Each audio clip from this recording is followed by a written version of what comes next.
Hello and welcome to Sharia Briefs, where we make the law practical. My name is Irene Odhiambo. I am an advocate of the High Court of Kenya, and today we are very pleased to introduce to you this channel. The point is basically to just make the law practical.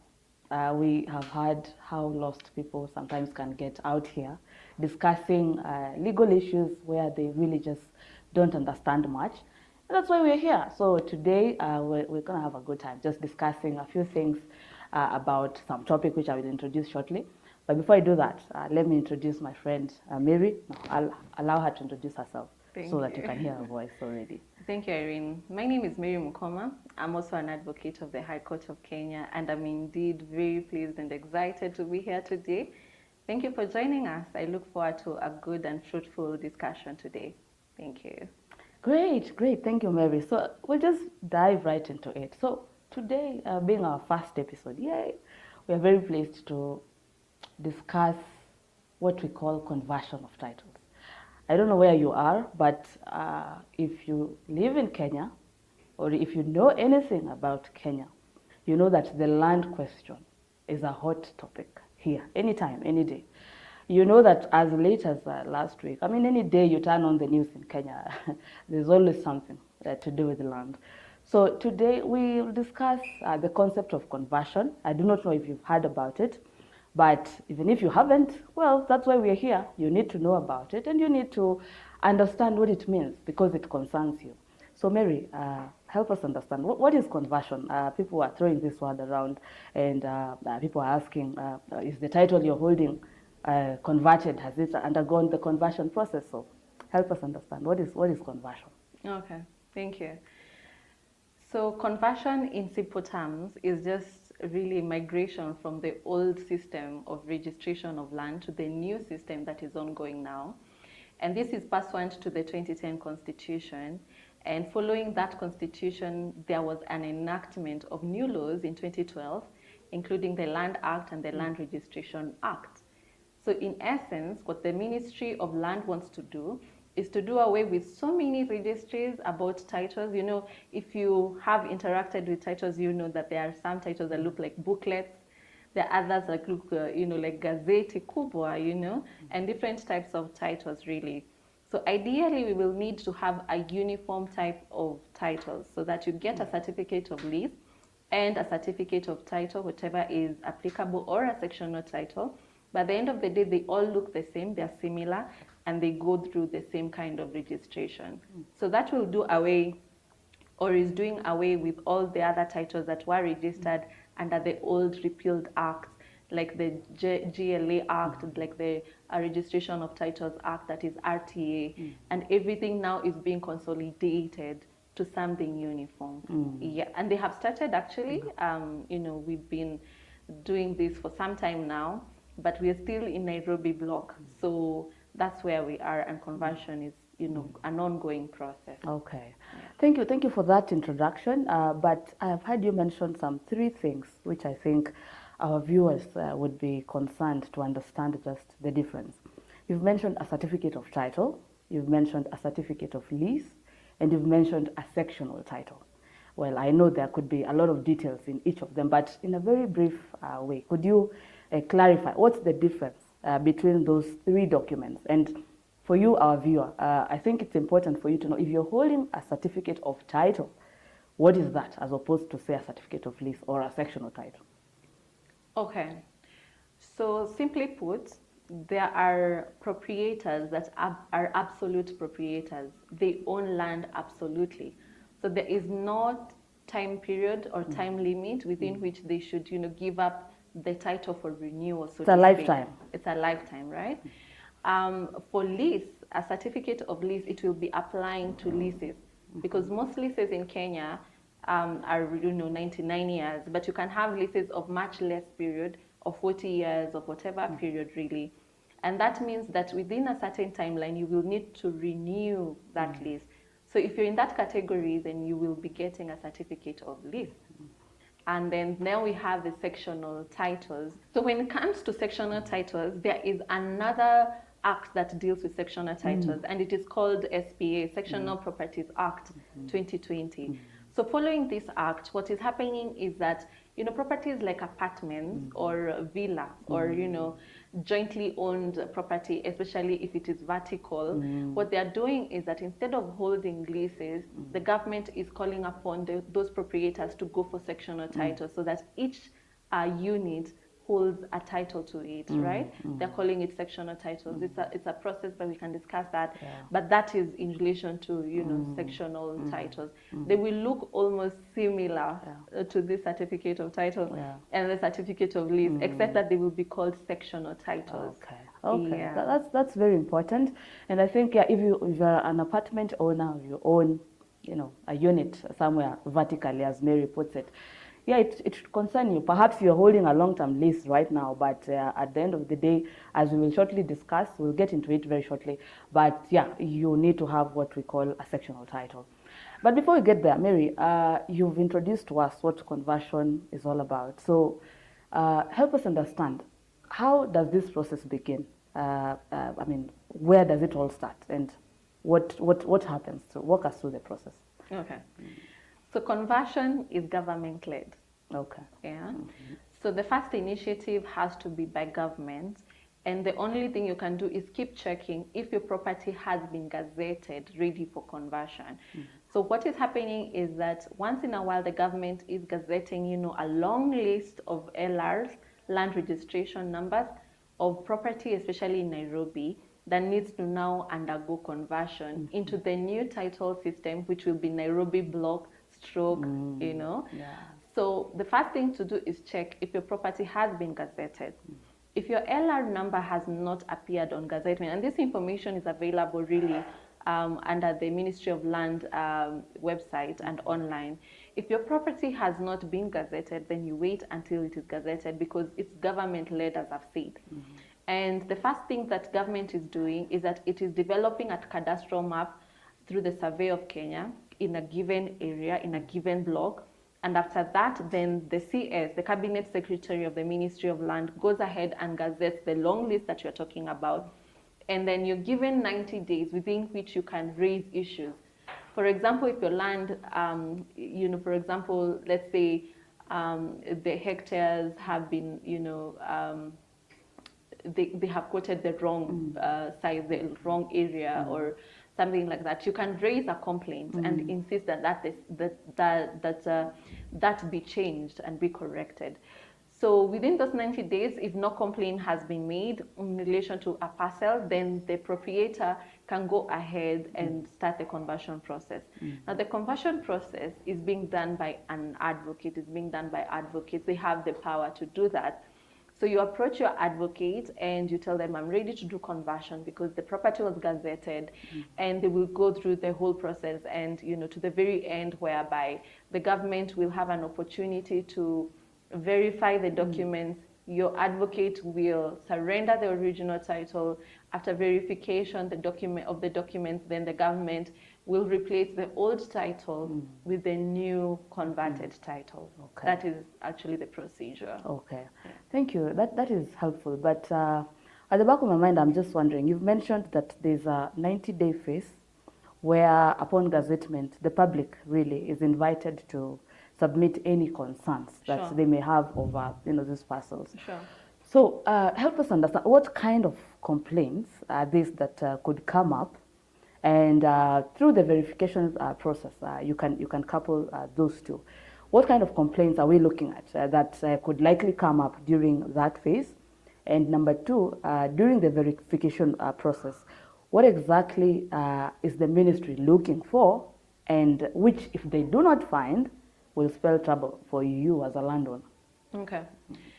So within 90 days, though that does not mean that after 90 days you cannot raise an issue, you're still welcome to do that. Yeah. Within the 90 days, you're looking at the acreage, for example, because the gazettement notice will have the acreage and it will have the LR number. And then if you interrogate the acreage and you see it's not in order, then you raise an issue.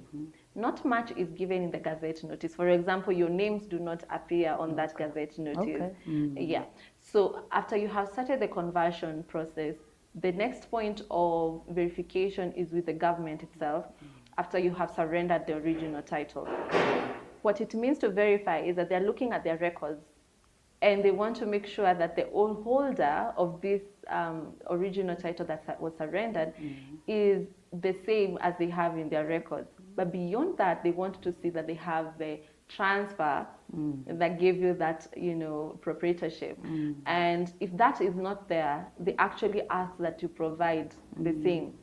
If there is issues to do with fraud, according to their records, then they flag the property. And you will not receive the new title until that is resolved, whether it's through a court process or if it's through production of documents, so that the registrar can make a decision as to how legit that title is.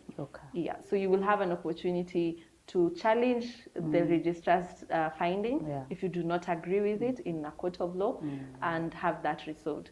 So if you ask me, this process is good because the government is getting an opportunity to, actually root out any kind of fraud and to establish the real owners of land, which is a welcome move. Yeah, indeed. I think as a property owner or an aspiring one for that matter, of course, you would be happy to subject your property and your records through that kind of process, because you know that at the end of the day, if it comes out clean, then it's clean. In Kenya, I mean, you can't take chance with anything. So I agree, that's really a welcome move.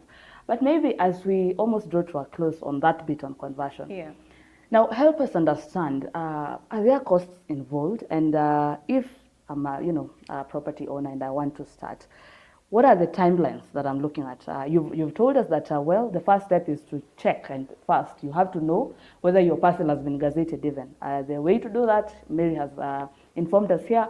You can go to the ministry's website, or you can just do a general search of your LR number online, but the website, the ministry's website might be more reliable. You can try it out. So you've done that, you've found out your parcel is actually gazetted. So what is the timeline for all of this? Because at the end of the day, you want to finish as quickly as possible so that you can go on with other things. So walk us through, or give us a rough estimate of the timeline, as well as the general costs that one might be looking at. Let me start with costs. Because the conversion process itself in the system is free of charge. You don't pay anything. And by system, you mean? In the Artisasa account, because all this is happening on Artisasa. It's an online process. However, you must pay the third-party costs, for example, the advocate's costs, and if there will be any other third-party costs, then that is on your bill. Number two, you have asked about the timeline. Unfortunately, I may not give a blanket timeline, but in my experience, 3 to 4 months is a good estimate. That is from surrendering the title all the way to receiving your new title. Very well, all right. That's great. Thank you for that. So perhaps the other question that I have at the back of my mind is, if I am a property owner, but not necessarily in the traditional sense, meaning that it's not just a parcel of land that I own, but say I own an apartment or a unit. Does conversion affect me? What I might be holding could be a long-term lease, where I know all I have, if you are an apartment owner in Nairobi, probably what you have is a booklet that's entitled a lease. That's basically what we mean by a long-term lease. So does conversion affect such a person? And if so, how? So yes. Especially if the mother title, the LR number, has been gazetted already, then it means you are up for conversion. Unfortunately, as an apartment owner, you may not have a big say unless you bring everybody on board, especially the management company, so to speak. Because the management company holds the mother title, the LR number. And it is the management company to give instructions to the advocate and to thereafter have the conversion process come to an end. And then thereafter, after that is done, after the mother title has been converted to either certificate of lease or a certificate of title, whichever is applicable, then you can still go to the next step with your management company and your fellow apartment owners and have sectional titles prepared through georeferencing. And then, so let me just go through what that means. if you're interested in getting a sectional title as an apartment holder, and you have already gone through conversion, if applicable, Yeah. because you see, as we said, conversion is in Nairobi right now. There are other areas that have leases of this nature, as you have described, that have not been gazetted, but you can still undertake sectional titles through, under SPA. Yes. So how you go about it is that you look for a competent surveyor. You look for a competent surveyor either through your advocate or yourself. You get a competent surveyor, and then the competent surveyor that you have, engaged and given instructions to will come to the ground and do georeferencing. Georeferencing is a very detailed kind of map that even gives, the specific area held by each apartment holder. If there's any common area, it will be in that georeferencing. The whole process is done, the map is ready. Yeah. And then they go to the county government, and it has to go through approval. Once it's approved and everything is in order and they've gotten the consents that they require, they will now surrender the original title. You remember the mother title? Yes. So they will surrender the mother title, and it will be destroyed in exchange of many other smaller sectional titles for every section, for every apartment, for every unit. So each unit will have a sectional title, and the common area will also have the sectional title. The beauty about this is that the mother title is closed. Yeah. And number two, as you register the map, the georeferencing, and you go through the sectional titles processing, a corporation is incorporated. You remember we were talking about management companies. Yes. Now we're talking about incorporations. Yeah. And if you remember, the management companies were being registered under Companies Act. Yeah. But now everything will be under one house, the lands registry. At that particular point, as they get the sectional titles, they will also get the incorporation done. Okay. Yeah. Okay, well, that's useful information. And perhaps you're out there and you're wondering, you don't even know, perhaps you don't even know what kind of ownership you have over your apartment or over your unit. That's precisely what you're talking about. So you have to, of course, establish, like Mary has said, whether the mother title as far as your unit is concerned, has been gazetted for conversion. If it has been gazetted for conversion, then, like she already explained, it would mean that the management company or whoever who still owns, the reversionary interest in that title would be the one to initiate this whole conversion process. But if that has been done, then you move over now to the sectional titling that Mary is trying to explain to us.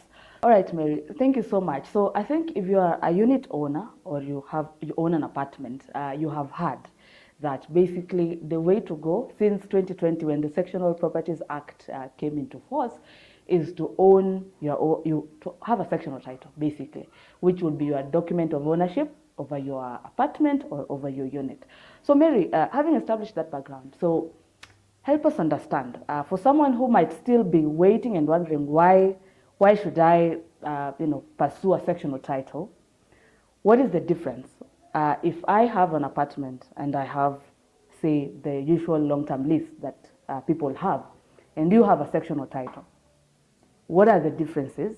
Is there one that is more advantageous to the other? What are those advantages? Help us understand why exactly would it be important to transition? Okay. Yeah. Thank you.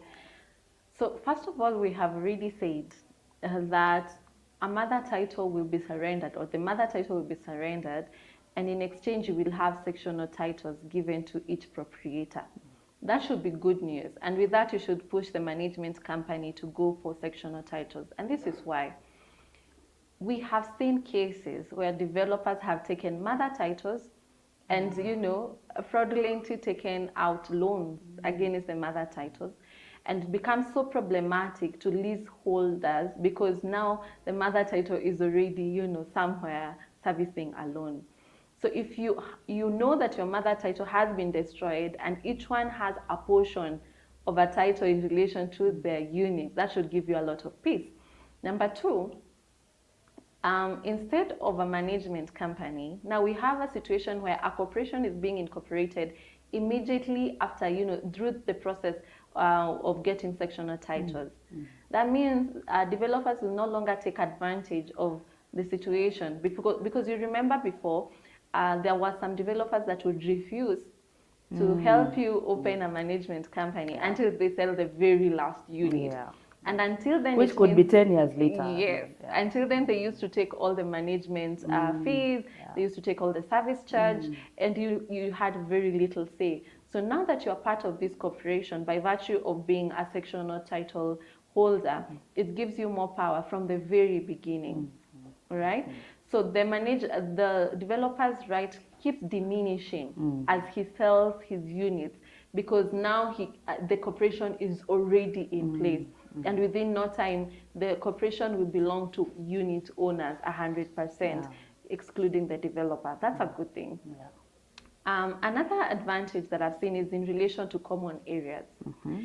So, unlike before, where the management company used to own the common areas 100%, and the title used to be in the name of the management company. Now the property will be in the common area will be in the name of the corporation, yes. But in addition to that, it reflects on your title. Your portion of your common area is clear, you know, so that nobody can bully you around, you know, nobody can bully you around as far as the common property is concerned. So to me, that is progressive. There's a perception. I will call it a perception because, I mean, financials used to still finance leases, long-term leases. But there's also a perception that people will be more willing to take up sectional titles as compared to leases. And this is because when it's a long-term lease, you needed consent from the management company, from the developer, and all that to just do a charge. And now you have a sectional title that stands on its own. Unless the bylaws demand that you get consent from the corporation, it will be easier to get financing, you know, because you stand on your own. It should also interest you that before, rates were attached to management. That's a big one. Yes, the mother title. But now rates will be attached to your specific sectional title. So if your management company used to, you know, embezzle the funds, you know, paid for these kinds of things, you have an opportunity to make sure that your title is regular at all times. So I think this is progressive. It's a good thing that you'll have your title for unit number 7 on, you know, the 3rd floor, you know. It should be interesting. And I think it's a good phenomenon that we are seeing in this legal space. Well, that's really exciting, I think. And like, you know, those advantages that you're trying to bring on, you would appreciate them, especially if you've been in a setup where I have seen instances where the leasehold owners, apartment owners who have leases really, are really struggling to have the management company release the control of the common areas to you as an apartment owner. So maybe, Mary, when it comes now to service charge and to really just managing the common areas, we're talking about garbage, we're talking about just keeping the compound clean, security, things like those. So how exactly is this different? How exactly can these unit owners who have sectional titles make their experience a little better, maybe from, or different from what we have commonly understood to be happening under the management company regime? So it's very similar. Okay. Because service charge must be paid if you are to live in a clean and secure environment. But the biggest advantage is the issue of control. Because as I said earlier, the management companies were incorporated at the developer's will, whenever he wishes. And sometimes he would be very slow to let go of the diversionary interest. And in the meantime, as you said, the owners would really suffer. So as much as now you must keep paying the service charge, you must take care of the security and all that, the advantage is the issue of control. You have a voice. You can come together and decide these are the rates for, you know, the monthly payment for each apartment owner and service charge. You have control as to whom you can contract in security, as to whom you can contract in terms of cleaning the common areas. So you have a louder voice, you have a firmer voice, which is an advantage. but the corporation must come up with bylaws and decide what must be done when somebody is not compliant, what must be done if someone is not paying service charge, because you're living as a community. Yeah, I think that is interesting. It reminds me of an instance where someone was really complaining about the service charge that they were paying. They felt it was really a lot, and there was no explanation. Where is this money exactly going to? Yeah, and most people find themselves in that scenario, especially when you're just buying. There's a list, and you're supposed to be paying like maybe 6 or so months upfront service charge, which can be, quite something. So I really appreciate what you're saying, and I think for me, that is really good that you can finally have a say, even in determining how much is actually, useful or needed to just maintain the service at the common areas within your location. So I think that's really, really great. Yeah. So Mary, we are drawing to a close, and thank you so much for enlightening all of us about conversion and sectional titling. But if I'm interested, for example, I'm interested in buying an apartment which already has a sectional title in place. For example, from you, it could be that you're selling your own unit and I'm here to buy it. So what in terms of due diligence, you have your sectional title. Will it go through the ordinary searches we do at the land registry? Is there anything different with that? Thank you, Irene, for that question. So yes, due diligence will be at the lands registry. You see, the lands registry still is the holder of the records for sectional titles. What they did is that they closed the mother title, but in exchange there were these, several sectional titles out of it, and they have the records. So indeed, your due diligence will start from the lands registry, and then now it comes to other things. For example, if it's an apartment, you want to make sure that your engineer thinks that the structure is well done. You need to make sure that you have the NEMA certificate. You need to make sure that you have the certificate of completion and the certificate of occupation. If it is too close to a river or water bank or any water body, you want to make sure that it is not riparian land. If it is too close to a government property, say a school or a hospital, you want to make sure that that land is not part of it, was not grabbed. So you look at the DOMO reports and other relevant reports. So that kind of due diligence is a must, so that you make sure that your interests are taken care of. Okay. Yeah. So thank you so much for tuning in and for watching us. We hope really you've learned one or two things, and we hope that you're the better for it. Like we started by saying, the whole point of these discussions that we'll have with Mary moving forward is just to make the law as practical as it can be. Yeah, so as we draw to a close, Mary, what last word do you want to leave with our viewers today? Thank you. Please subscribe and like and share. We are excited to do this with you. And please, if you have any legal question that you'd like us to address, please go ahead and have it written down there at the comment section. Thank you for your time. It has been a pleasure. Thank you, Irene. Thank you, viewers. God bless you. Bye.